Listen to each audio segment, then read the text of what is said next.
I'm a C6 incomplete quadriplegic with Brown-Séquard syndrome. So a C6 injury is it's a neck injury.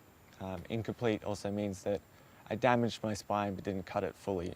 So I have some function throughout my body, different muscles work in different levels, and I'm not completely paralyzed throughout. I had my accident when I was 21. I fell off a third-story balcony when I was up at Thredbo. I was up there for university snow sports games. I was actually the vice president of our ski and snowboard team for the ANU.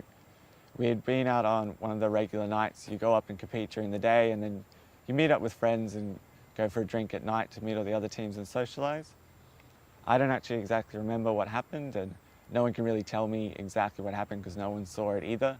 But the theory is that after I'd had a few drinks, I was trying to make it back to my cabin. I got lost, climbed up some balconies to try to find out where I was going because I heard people up there, and then somehow slipped backwards and broke my neck. I'm a really independent person, and the independence was a really big thing for me immediately, straight away after I had my accident, which I think is an extremely important thing for a lot of people in my situation. If you can imagine, I just turned 21.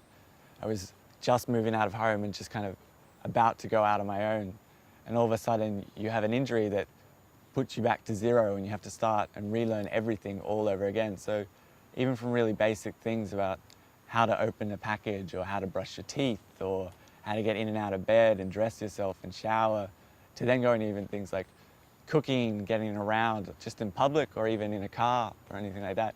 These are just really basic things that you lose and you have to kind of retrain. Me being quite independent, I went out and actively learnt those things on my own. So I went and found people that might have done it before, or I just went out and did it. I remember being in the hospital and signing myself out against medical orders to go to the city because I wanted to learn how was I going to get to the city, how was I going to catch a bus, how was I going to catch a train, how was I going to get around an environment, how was I going to go to the shops just to do some shopping, and really basic stuff like that, which there was really no setup for that in the hospital. There wasn't the staff that had the time. They were nurses and physios. They were there to get you back to being healthy. They weren't there or didn't have the time to just teach you the really basic stuff. So what something like Sargood would do, as opposed to something like a rehab unit in a hospital, is rather than just being a clinical setting where you're treated as a patient and you're treated just to get back to health, it acts as a sort of kind of a repository of knowledge where you can build up skills and a knowledge base, not just based on the people that work here, but the people who've been through here and the people that are already here, where everyone can learn from each other and you get that kind of experience that builds up over time rather than just kind of being shuffled through. There's much care as possible, but within the limitations that hospitals have to act in. Sargood allows you to have that focus and all these different skills and knowledge from all sorts of different people that have been through what you've been through.